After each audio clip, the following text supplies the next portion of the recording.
So hello, that's Jimbers. Jimbers with us. It's having a kip it, isn't it, little sausage? So today I'd like to take a look at this, which is an old book that I had when I was a kid, in actual fact, from way back when. 1975, if my old memory serves me correctly. And I used to ride bicycles and mopeds. The first moped I had was a Raleigh Wisp, which was a sort of pedal-driven thing. It was great fun to be part and parcel of that. Yeah, there you go. 1976, actually. I got it wrong by a year, or did I? It makes me laugh, these names. It's like, I got word, you know. I mean, they were so naive in those days, you know. The best of meat, you know. It's almost like sort of John Holmes has written them, you know. These tomes, you know. I'm joking, of course, but yeah, this book was, well, it's a pamphlet, I suppose, really, in a way. I did have a bike like that, just the same. Mine was called a Dawes Lightning, and it was a 5-speed. In those days, 5 speeds was quite something special, innit? And I had those lamps, the metal lamps with, I remember the old 9-volt batteries that used to go in, and they were very flat, and they had like two, you know, like a sort of crab claw type way of attaching.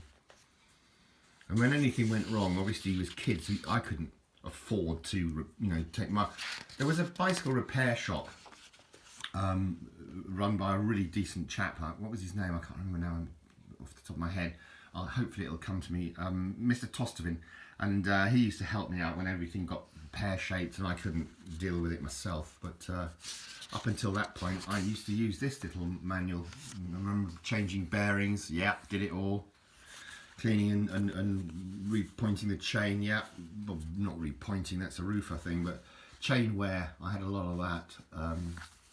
So I'd buy a new chain, then fit it myself with the circlip and all the rest of it. Wonderful times.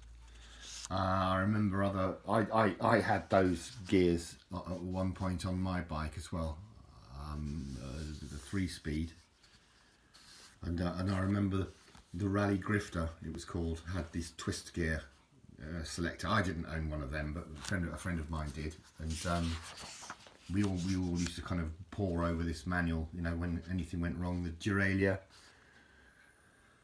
gear, the 5 gear, you know, obviously if you had 2 sprockets at the front, you'd have obviously 10, you know, or 12, even if there was 6 sprockets at the back. It was all good, baby. It's all good. But yeah, how to adjust different things.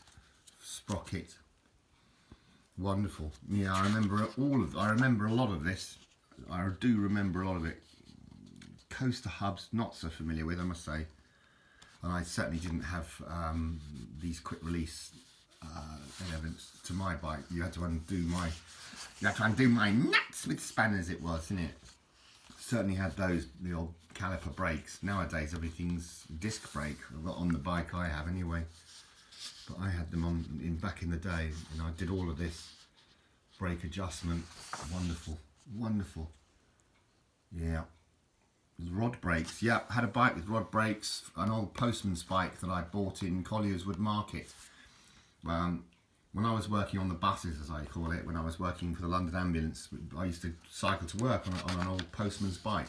It had this huge rack at the front of it, so I could basically stick all my kit that I needed for the day on that. And I used to just chain the old bike up outside St George's Hospital in Blackshaw Road in Tooting.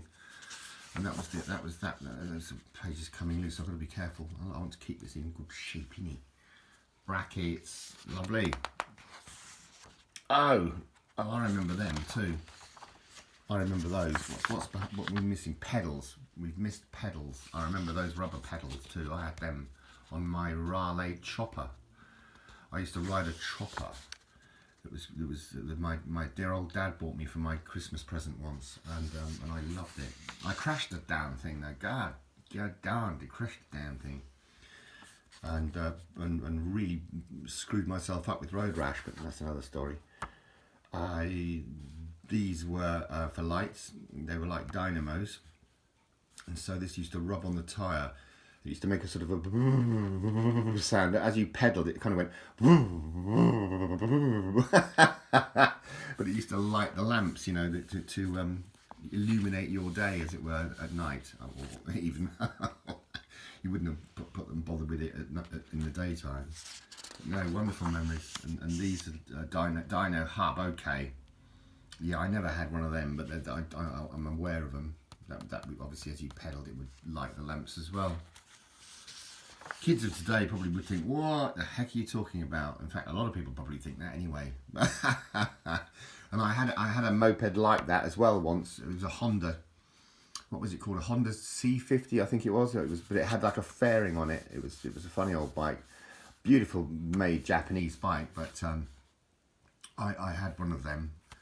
And I never had them on the road. I used to sort of ride them around the garden in my dad's old property. But I used to use this to repair my mopeds. I had a Suzuki TS50 ER and I had an AP50 Suzuki, which had still the pedals on. In those days, you had the pedals, and those bikes could do 50 miles per hour. But as time grew on, you were restricted to 30, and so you had pegs on the thing. You had no pedals, but you were restricted to 30. So guess what we kids used to do? We used to unrestrict them and put 75cc barrels on. And I think I got mine up to 60 miles per hour once, and some kid on a moped said to me when I was stopped at the lights, he said, what have you done to that? And I said, nothing, it's standard. It's standard, mate. And he was I just watched the blood drain out of his face in depression. You know? Because he thought I was telling the truth. Oh well, that was always my sense of humour. But yeah, fault finding on these things was pretty tricky in the day, because they always used to go wrong, these bikes. And some of them you had to put petrol oil mix, choil we used to call it, choily. And you had to mix it, pre-mix it, and then stick it in the tank, you know, otherwise it used to smoke. My dad used to say to me, I know where you've been going, lad, because I just follow the vapour trails. What's happening over there, though? You all right, mate? You okay, Bobby? Still breathing, are you, mate? You okay, Chapel? He said, I'm just relaxing, Dad. I'm just chillaxing out in it. There you go. I thought you were alive. Ah, bless you. But no, these are good. These guides were good. They were a good bit of kit. These books, and they used to come in these handy carry cases. I mean, Lord only knows where you'd actually be carrying it to from your bookshelf, but that's how they worked it. So there you go. There's my review of the Reader's Digest Basic Guide from 1975-6 of the maintenance of bicycles and mopeds. 50 whole pence out of my pocket money, which in those days was probably quite a deal. I probably had to save up for that, but I remember those little backpack things, the saddle packs they were called as well. Cheers. Thanks ever so much for watching, everybody. I really appreciate it. All the very best wishes. Thank you. Cheers. No, I can't turn the phone off. It's like your button stand. This thing just doesn't want to stop it sometimes. It just won't stop. I can't do it, innit? I'll have to just bang out of it. I don't know what's going on. What's happening?